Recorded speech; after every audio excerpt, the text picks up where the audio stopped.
Yeah, I don't want to.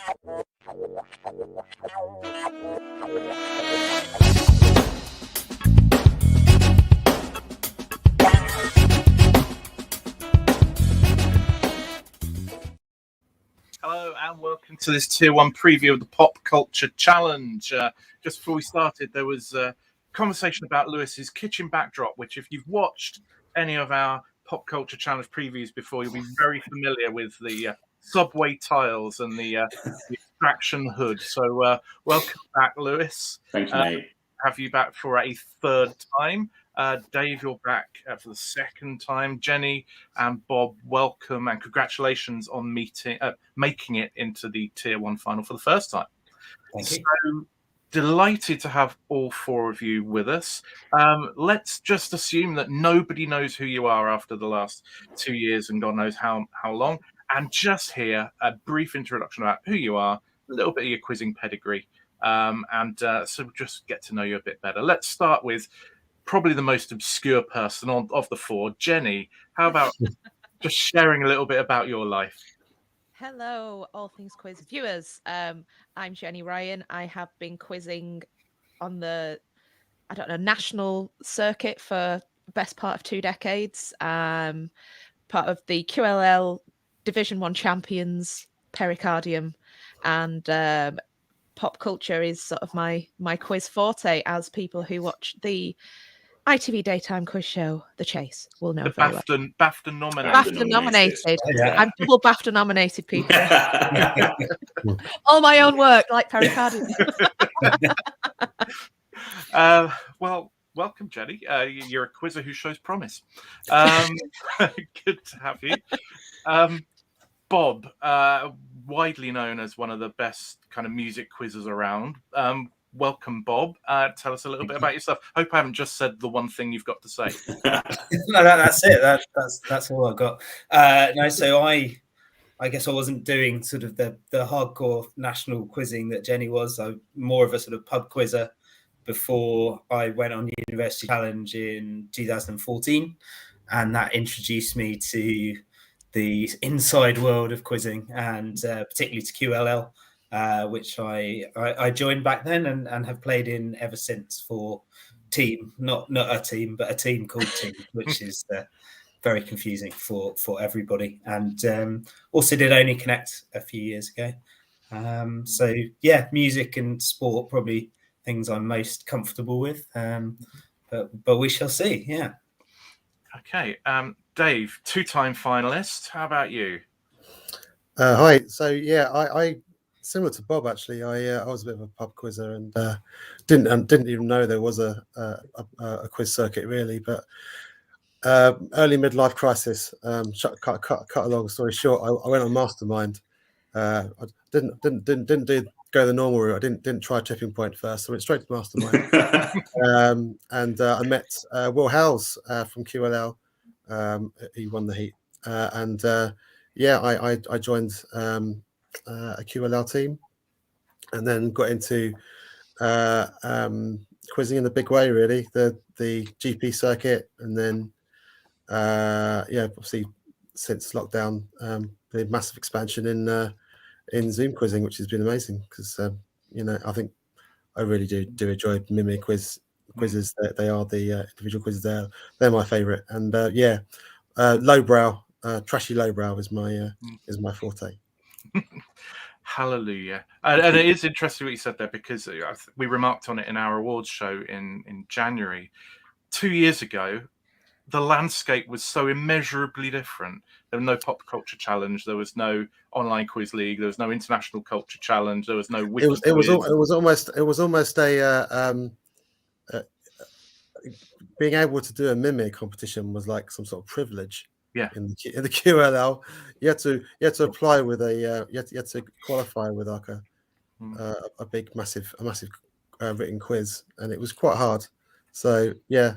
It was one of the great things about I think about the expansion is just that you can do mimics all the time, and I realise I'm speaking in jargon now. So Gareth, it's all right, because we've got a video that explains all about Mimir, which I will put kind of there somewhere. Anyway, put a link to it. So if anyone wants to know a bit more about Mimir and doesn't, they can look at it. But Lewis, this is your third time in the final. So Yeah. tell us about Lewis Recidivis Jones. I'm Lewis Jones. I'm a journalism student at the University of Sheffield. I'm a mature student after what I refer to as my gap decade. I came back, and to be honest, it's all gone to shit because of the pandemic, etc. But the real good part of it has been that through getting involved with QuizSoc at the university, I found out there's quizzes online. I've always been a pub quizzer. Always liked watching TV quizzes. Done a few TV quizzes myself. But yeah, really found out about this whole world just through getting a message in through to the QuizSoc inbox one day about OQL. We said, we'll do that. That sounds fun. Did pretty well in our first season. And then this was the first season of Pop Culture Challenge when it was still the lowbrow Mimir. Came up and I went, yeah, that sounds a bit of me. And I did all right. And it turns out that I've got this one thing that I can do, which is really nice after a lifetime of feeling I haven't got a thing that I'm really good at. It's nice to have a thing that I'm quite good at. And yeah, just kept at it. I'm a big fan of just getting involved with as much quiz stuff as possible, much to the detriment of all the other important things in my life. But I have fun and I've met many wonderful people through it, which has been great. Brilliant. Thank you very much, Lewis. Now I'm just going to put a little ticker along to remind people that if you do want to post a comment or question in the chat, you can do. And obviously people who are subscribed have had a pop-up telling them that we're live. So if you don't want to miss stuff, make sure you subscribe. Now we've had one comment. Pam Douglas says, hello. Hey, Hi, Pam. Hi, Pam. So we all love Pam, so it's good to see you, Pam. If you, like Pam, want to say hello, just pop a comment in the YouTube comments and I will be able to bring them on screen. So pop culture, which I think we can all agree is kind of the highest form of quiz. Of course. I kind of only Just don't say that on the Facebook. Yeah, don't. Some people are going to get very angry about that. I partly jest, but only partly because I think more than perhaps certainly the international culture syllabus, pop culture is really a shifting sand, constantly shifting, constantly growing. Sport, film, TV, music, computer games, constantly being added to in the way that great art, classical music aren't. Their canon is a little bit more static. So that is my pitch for why pop culture is actually trickier. How do you keep on top of all of that? Because you must be doing something to be picking up like the modern computer games, the modern TV, the modern music, etc. How are you keeping on top of it? What does it take to be a top pop culture player? Jenny. Like I'm going to give away that secret. That's how I keep my job. It's the stuff that basically I keep on top of the same things that are going to come up on the chase. So we're less likely to get a question about, the 12th most famous work by Vermeer, but we are going to get a question about who plays Genesis Dingle in Emmerdale. So the pop culture is kind of what I have to keep on top of. And I'm one of those people who doesn't really sit down and learn lists of things and read things. I consume the culture, and that's how it sticks in best with me. So yeah, I'm always seeing what's new on Netflix and watching the soaps. And yeah, there's some things that aren't as easy for me. So I can't play every video game, but I do watch Twitch and I see what people are what games are trending and look into them that way. You've got to find a way in, I think, if there's a topic that doesn't interest you enough, doesn't interest me enough for it to sink in kind of organically. But there's certain things that don't go in. I will never give a monkeys about Formula One or rugby union. It's not going to happen. So I give up. I've got some stock answers, but if they're level 4s, then it's not going to happen. I'm not going to get those points. And you're comfortable with that. You're comfortable with the fact you can't know everything. Yeah. There's no way you could know everything. Kevin Ashman I'm happy with my level of knowledge, my sphere of knowledge, and it makes me money. Can't be bad. Bob. how about you? How do you keep on top of everything? Yeah, I think I'm not really a sort of list learnery person now, but I think I was a bit different when I was younger. Certainly spent a lot of time reading the Guinness Book of UK hit singles. And I think that gave me a lot of foundation for music and sport, reading all about, the FA Cup finals and all that sort of thing. But, a lot of the sport, the music is stuff that I'm just genuinely interested in. So, I've watched pretty much all sport that's going on. Music, I've probably had a bit of a fallow period in the 2010s that I've had to catch up on. But other than that, really back to the 80s, I've just been, listening to everything that's going on and really got back into some of the modern stuff again now. And I think the lockdown really for the last couple of years, in terms of probably one of my weaker areas, TV, I've just watched probably more than I've ever done before. Watching a lot of the new series, so I'm probably about as good at that as I'll ever be. And then having a kid and nieces has opened up a whole range of other answers that I probably wouldn't have got a few years ago as well. So, I think it was the base was created when I was younger, and then it's just kind of topping up now with things I'm interested in, or just trying to stay on top of the latest trends as best I can. Yeah. Dave, is that much the same for you, or?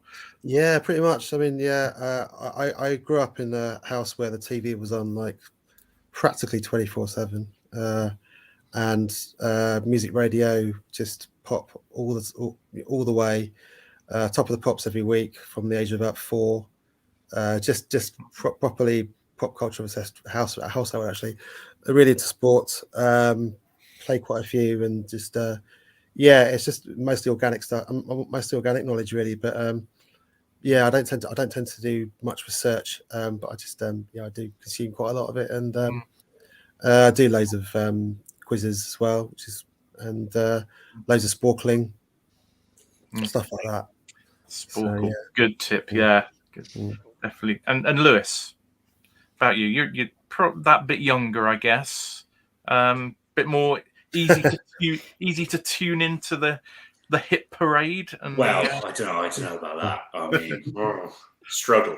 I think it's like Jenny. I just consume the culture. That's always been it. I've always been very interested in TV and film, particularly music.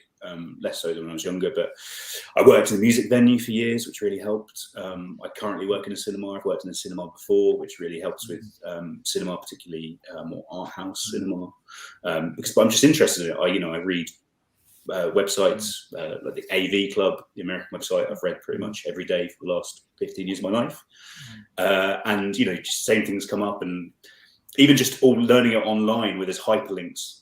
You go from one thing, it all connects like in the brain, I guess, which has really helped. But I always feel quite proud. I've never tried to be good at this at all. I've just lived my life, and that's made me pretty decent at it. I think also over other people of a similar age to me, I have a slight advantage that I remember growing up like late 90s, early 2000s. It seemed like all Channel 4 was documentaries about the 100 greatest things.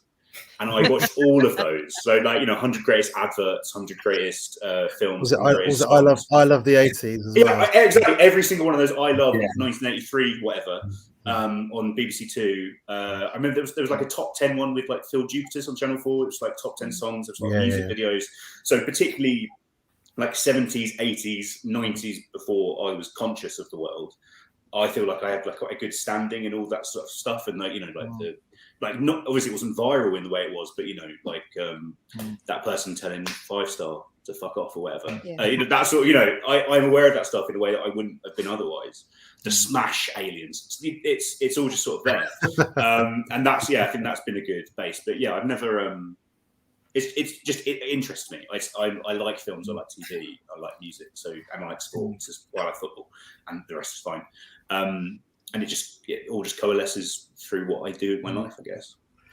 It's interesting what you're saying about those shows. Is there kind of a power to nostalgia when it comes to this sort of quizzing, that it kind of takes you back? I mean, I didn't play the whole thing. I stepped in for a few matches, but there was one quad I remember on skiers I remember from Ski Sunday in the 80s, and it's like, I don't like skiing. I don't really know much about skiing. Franz Klaber, you know, it's like that same quad. I bored everyone on Facebook the week after that. I knew one of them. I knew Ingmar Stenmark from a Panini sticker album that I had in the mid '80s. I had that album as well, Dave. I think it was Superstars of Sport or something. Exactly. It's been invaluable. I need to thank whoever designed that for Panini.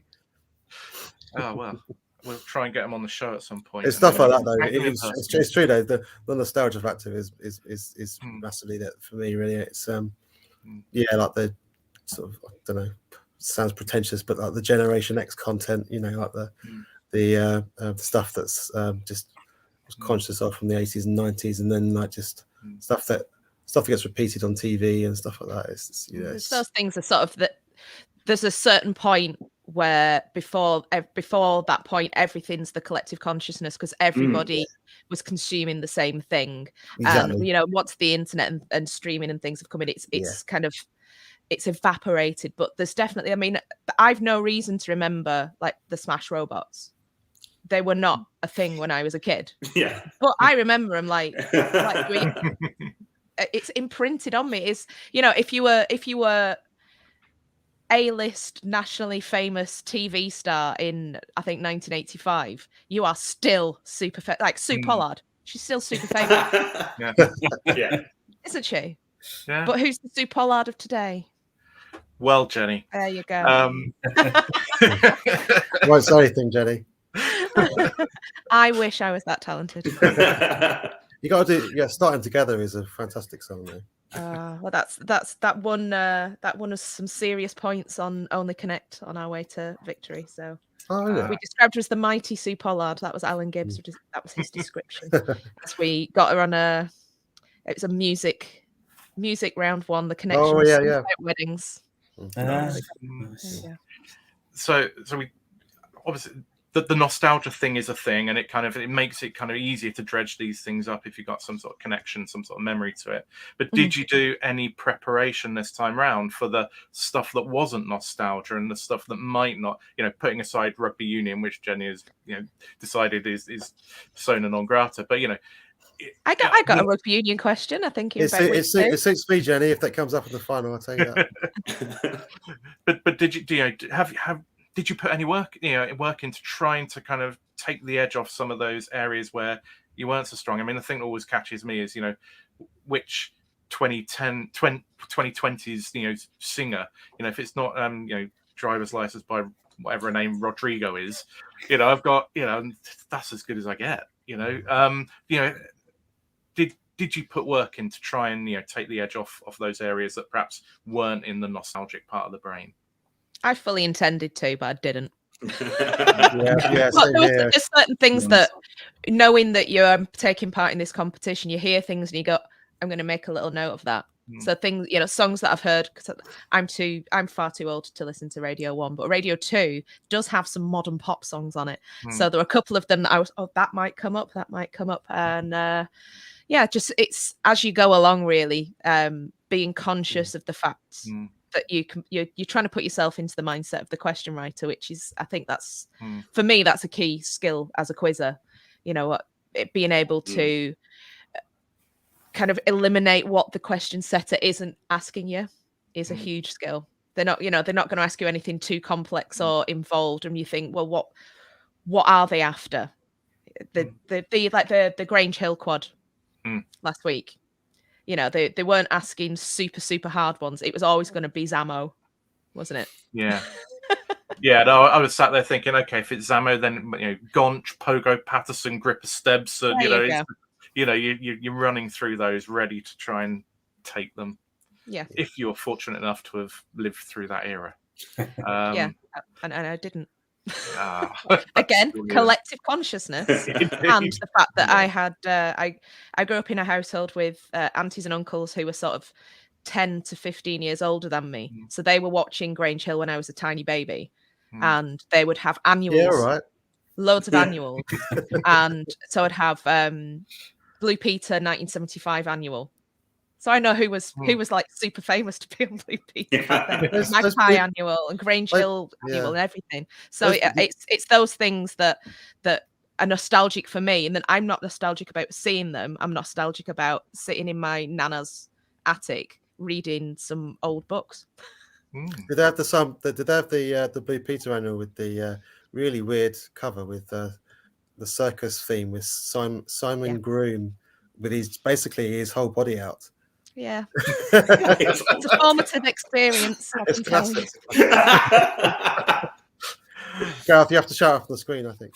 Oh, if only I could just bring it up like that. Maybe I'll edit that one. Yeah. Link it in the description so that people don't have it thrown. Trigger warning. Trigger warning. Hairy man. I mean, I found it difficult to prepare for Pop Culture Challenge. I don't mean to say I didn't play it properly this year, but the one thing I did do, I had a ZX Spectrum, I had a GameCube, I had a Wii, but PlayStations and Xboxes and all that sort of stuff, anathema. And I found that the Guinness Book of Records Gamers Edition is actually brilliant. Okay. The Guinness Book of Records normal one, sack a cack, but the Gamers Edition, it tells you exactly what's trending, what's big. It tells you about genres. It tells you about new developments. It's a really, really good resource. I buy it every single year and still get the stuff wrong because I still end up going Last of Us, Fortnite.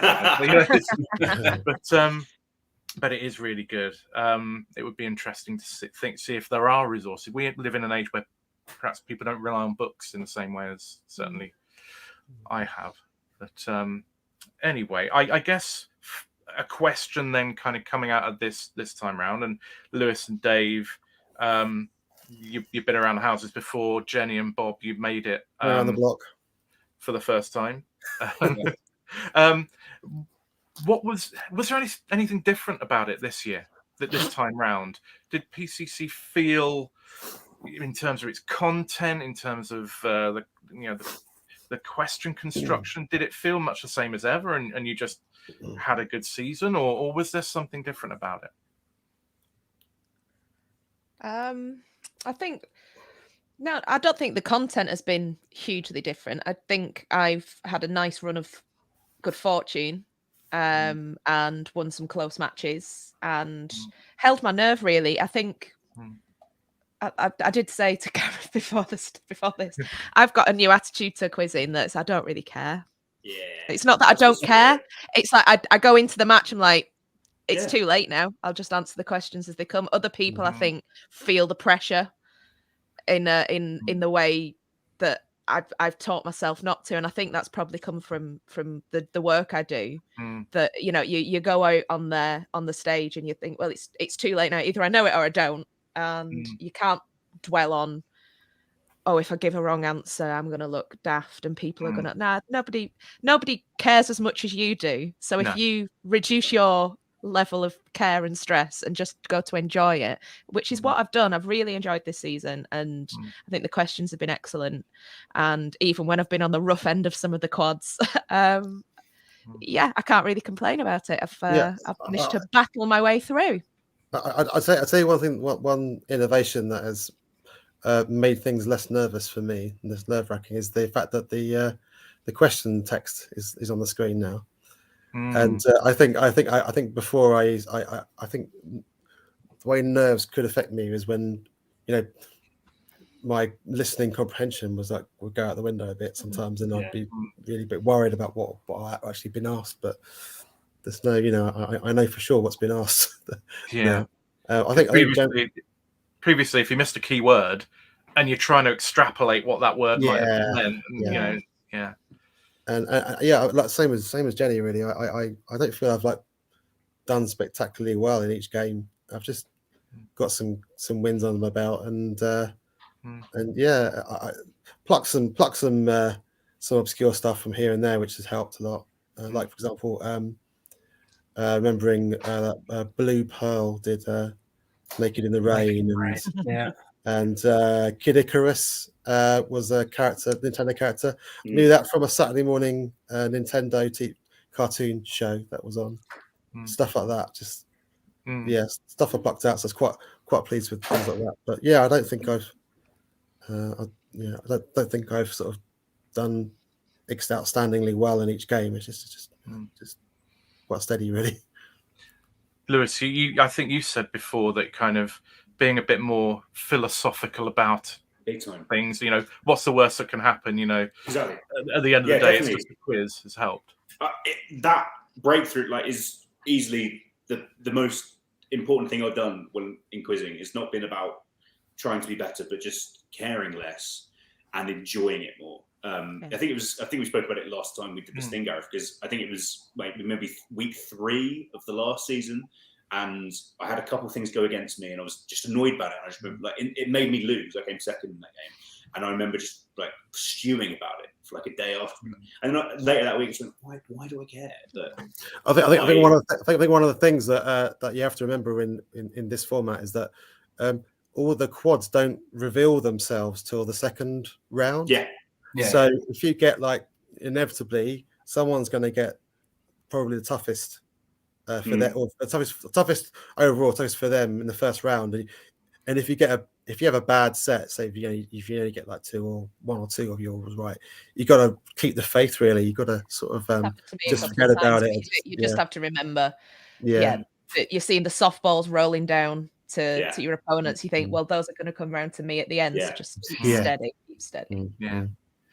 And Bob, Bob, please tell us that you take it frightfully seriously, and it is actual life and death, and you don't understand what the hell these others are going on about. Right, this is great. I feel they're lulling me into a full sense of security. I think it's round 3. It's been for me and the other 2 as well that's kind of got me both times. I think I've done really well in the first 2 weeks in the previous seasons, and then walked into a really stacked heat in round 3. I think Jenny in the first season. I think yourself in the second season, actually, Gareth. And sort of did all right, but sort of came second or third, and that kind of just threw me off my stride a bit. Not that I played particularly badly. I just come up against some very good people. It's been the same this time, but I've just come out on the right side of them. I think I've made a few poor starts in the past, and this time sort of have got the right questions at the right time, I think. I don't know. I think looking at the scores, it seems that generally people are scoring a bit higher this season overall, which is good. And I sort of, when the topics come out, and even though it takes into the second round to see what all the subjects are, I haven't had any games this time where I've thought I'm in real trouble here, which I certainly felt a couple of times in the past. But it's been good. It's been fun and really good questions, certainly. Yeah, I have to say that what I played of it, because I stepped in to fill a blank space to make sure there weren't 3-handed games in Tier 1, and knowing that I couldn't qualify for the knockouts made me play with a freedom and a lack of, there's no jeopardy. I wasn't kind of agonizing over things, and I played so much better. And we won't, Lewis, dwell on the fact that I beat you in one game. You did. Tie break. It was only tie break. So, let's make that clear. But you were great in that game, Gareth, and it was notable how just you would. There was even a couple of times where you just sort of just easily fell into answers, and I think that not having that pressure is so useful, particularly when you've only got a small amount of time. You're literally on Zoom staring at the other people. They're staring at you. You can take those little cues. You can notice if there's a bit of tension with someone, if they are really trying to force the answer. But that game you played brilliantly. I didn't care. I was like, Gareth played great. I'm very happy to come second, join first in a way. But First runner-up. Yeah. In a way, but not in the way that mattered. Anyway, so talking about games, are there any games that particularly live long in the memory for you where, Bobby, I think you said that there were some tight games, but games where it was kind of nip and tuck and maybe you fished something out and maybe it was, for you might look back at it as a pivotal moment in the run? For me, it was definitely, I think it was week 4. It was Dave McBrien and Rob Jones, and the fourth player, an American whose name I'm can't actually remember, unfortunately, but he couldn't make it because he had far more pressing matters. He worked at the state office, and he couldn't find the time that week, understandably. And so it was going to be a very tough game just against those two. And I made a couple of absolute howlers pretty early. I think I said, well, I missed La Vie en Rose. I think I said a different Edith Piaf song, and I said Boomerang instead of Bowfinger, and I was miles behind, and just slowly clawed myself back in. I think in the last round, kind of just nipped into the lead, and then ended up winning the tiebreak. I think I got Black Earth Rising with Michaela Cole, and it was sort of probably an answer that I wouldn't normally expect to get on Deep TV. It just happened to be something I'd seen. So that was the game for me that I thought, maybe I've got a chance here. Yeah, Dave, what about you? I was just thinking a couple of times. Actually, it seems to be the quarterfinal, semi-final actually, where I've found myself a bit adrift. Obviously, for the quarterfinal, semi-final, you need to finish in second place to get through, and I found myself a bit adrift after a couple of rounds, and was wondering, oh God, where am I gonna with this how good the people are I'm playing against? How am I gonna get ahead of that third and fourth place people? But no, it just sort of happened. Like the quad I mentioned earlier about it was the producer musician Youth, and there was a quad about him and stuff related to him. And it was just stuff like that really that just I managed to just sort of squeak through.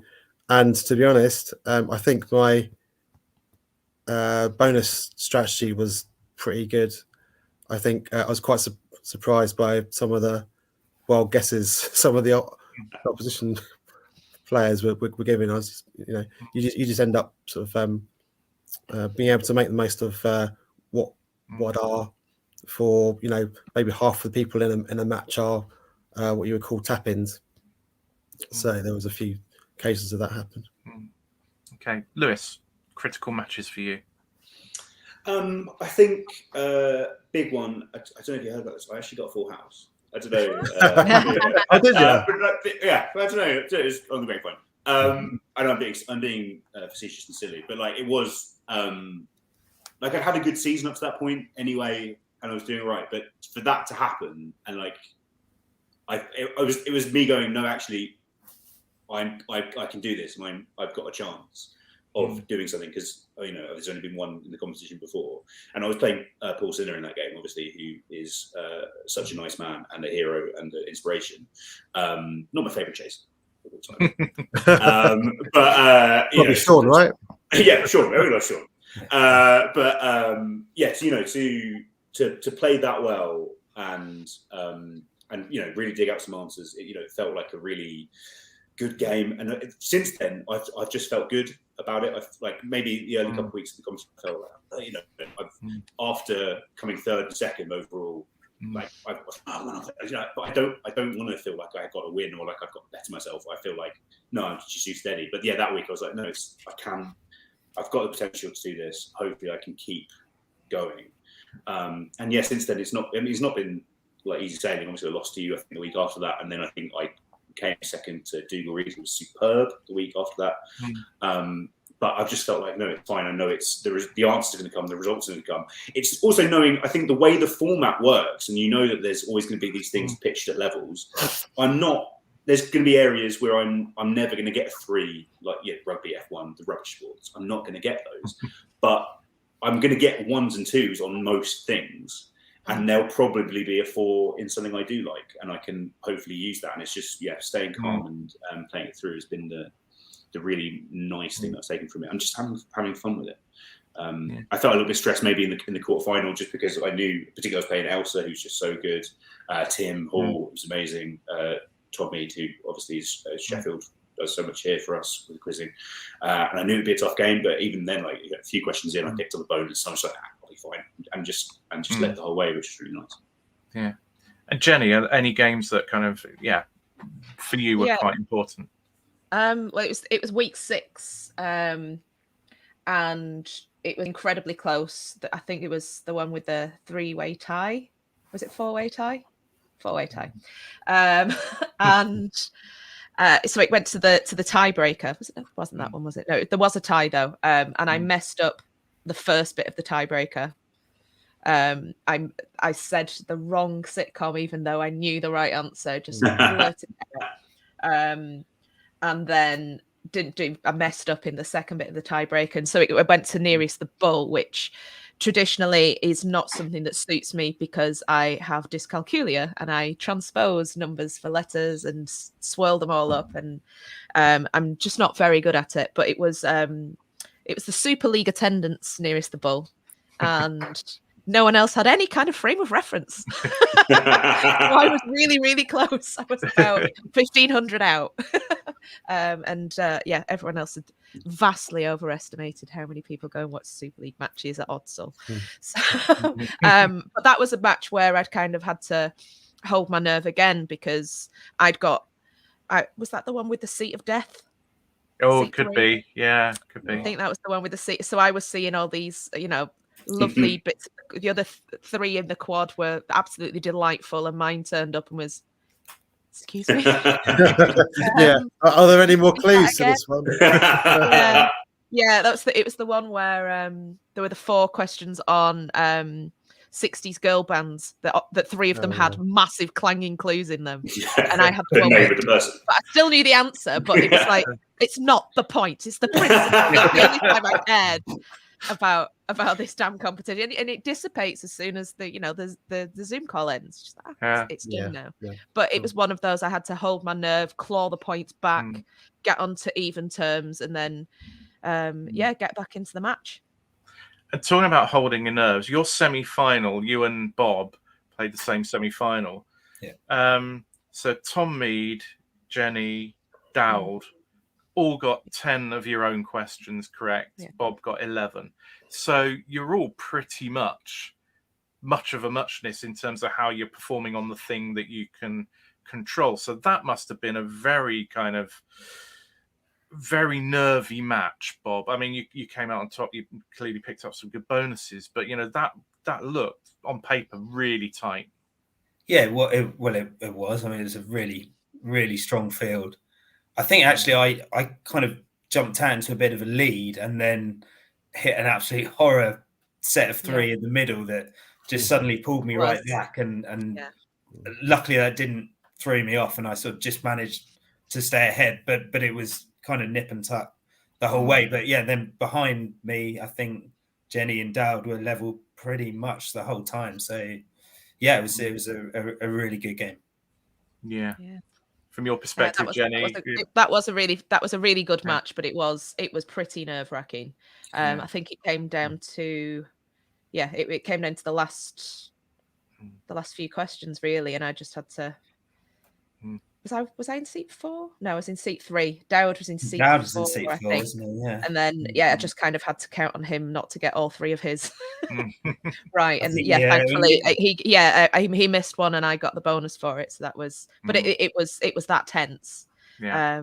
To be fair to Dowd, he was in a car. It's the only way you're going to beat Dowd is just make it as hard as possible for him to actually play the questions. It's just on some kind of transport at all times. So I mean, I won fair and square, obviously, but maybe he would have been slightly better if he'd been static. I don't think so. We will never know. And Lewis and Dave, so Colin Daffin, great player, won recently on TV. He got 9, Dave 10, Lewis 11, Nick Reed 7. Again, was that a close match? Because certainly between Colin, Dave, and Lewis, it looks like again you were scoring pretty similarly on your own questions.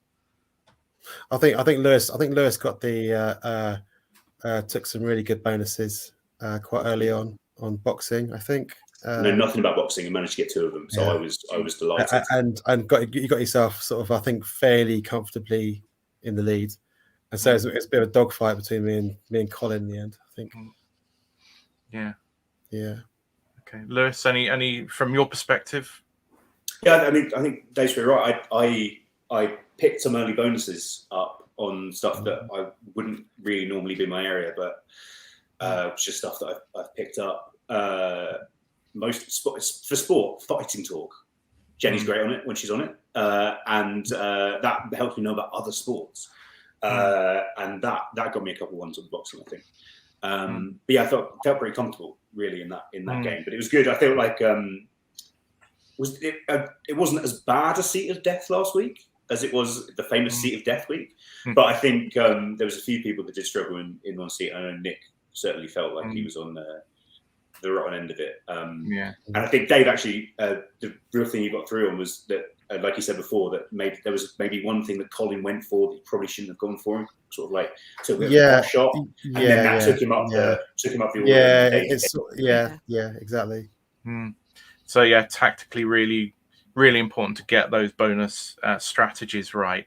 Over the course of all the weeks, what are the quads where you thought, I absolutely love this? Now, you don't need to have musketeered it, but, the sort of quad where it's just like, oh, ka-ching, loving this one.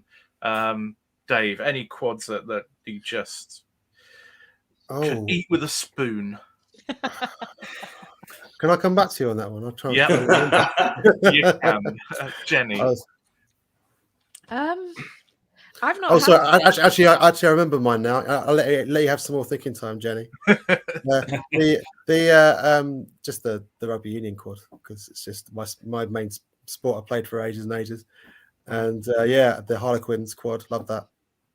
Okay, Harlequins. Lewis. I don't think I've got a musketeer this whole season. I've played some really good people, but there's been some stuff I've really enjoyed. Just for the sort of construction of it. I love that the Man Who films one particularly. I thought was really, really strong. Yeah. And I was delighted when mine was The Man Who Shot Liberty Valance, because when we grew up, we had a Burt Bacharach and Hal David CD, which was all we really had in the car. And I absolutely loved it. I've never seen the film, but absolutely loved the song, The Man Who Shot Liberty Valance. Me and my sister came up with dance moves to it and everything. So those quads that have a sort of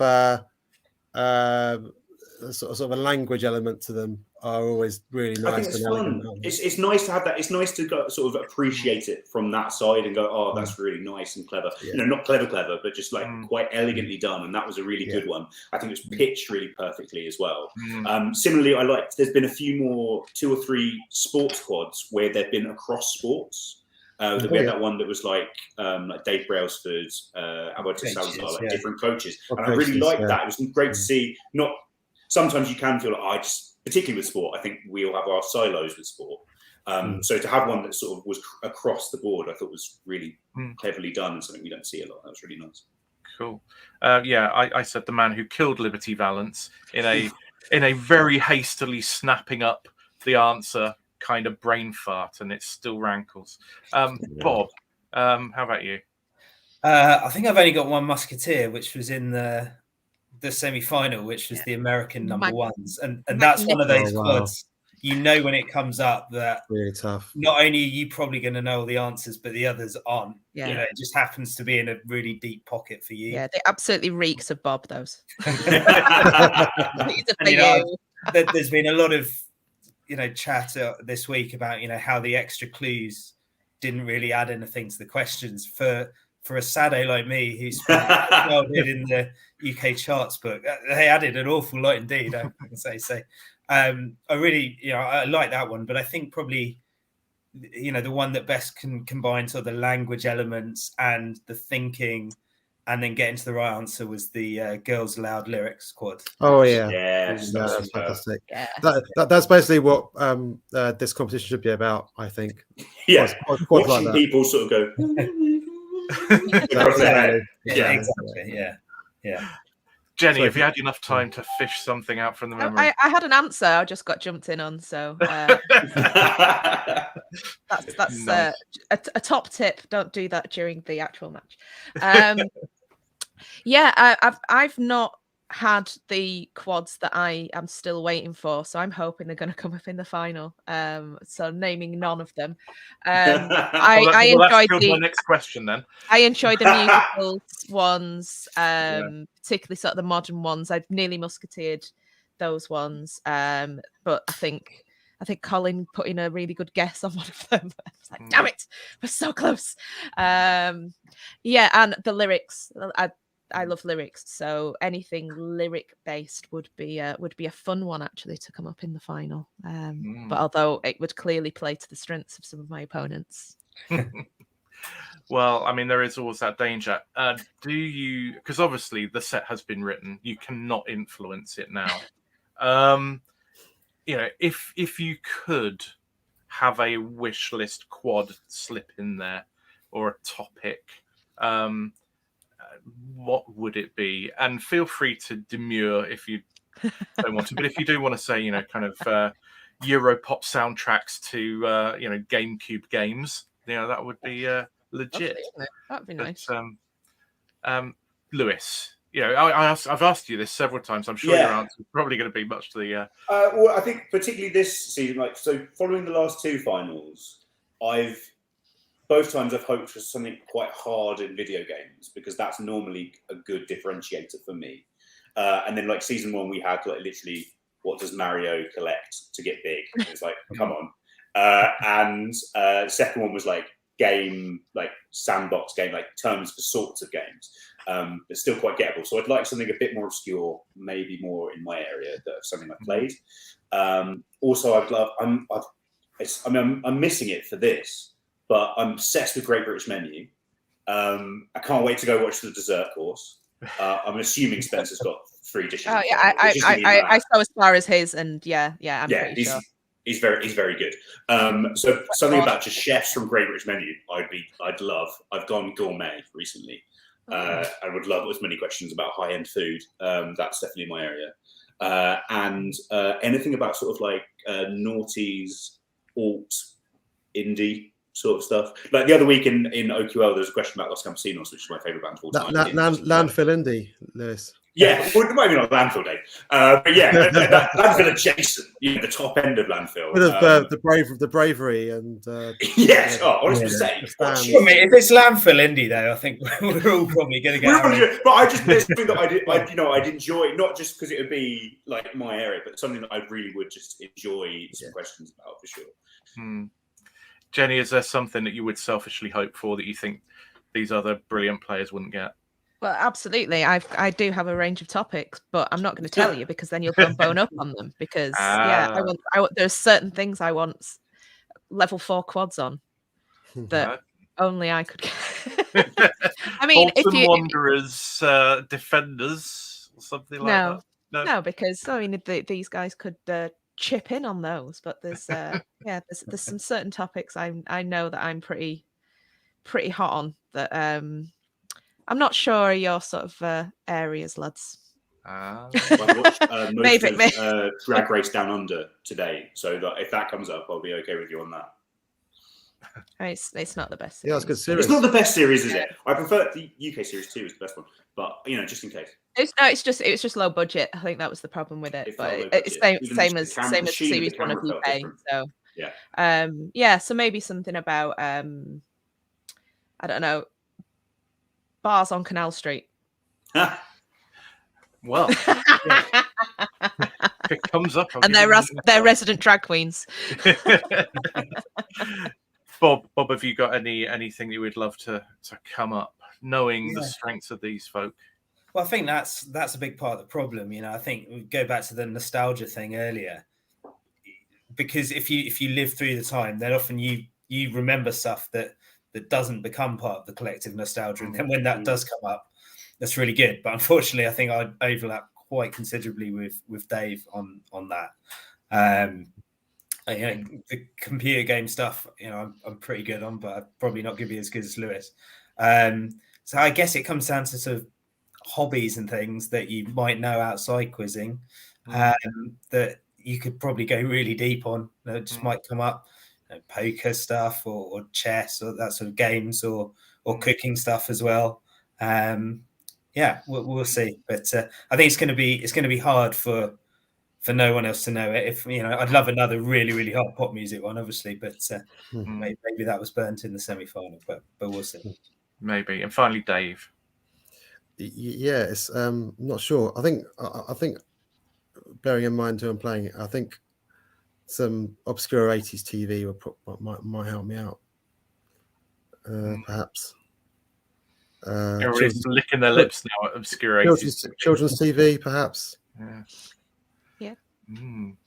The sketches of Trev and Simon. Like imagine. or Whizbit. Yeah. Ooh, yeah. Wow, Whizbit, yeah. Well, Super Ted. Yeah. You could get a quad out of Super Ted easy. I'm sure, definitely. Definitely. Well, we will find out soon enough what comes up, because the final is being filmed tomorrow at 9 o'clock, I believe, or thereabouts, and will be broadcast on the Online Quiz League's channels. So look out for that. Good luck to Jenny, Bob, Dave, and Lewis. I hope you all play a fantastic game and give us great entertainment, and may the best quizzer win. Good luck, everyone. Good luck, everyone. Yeah. Thank you so much for joining us. It's been absolute delight chatting to you. And don't forget, on All Things Quiz, we'll be back on Monday with Quizzy Monday, where it's the University Challenge Grand Final. So catch up with that. And we've also got semi-finalists from the last Mastermind semi-final to come. So catch up with us at 9:05 on Monday if you want to see what's going on in the world of quiz on Monday. So until then, everybody have a fantastic week. Best of luck once more to the competitors, and thanks again for coming on. And goodbye. Cheers, everyone. Bye.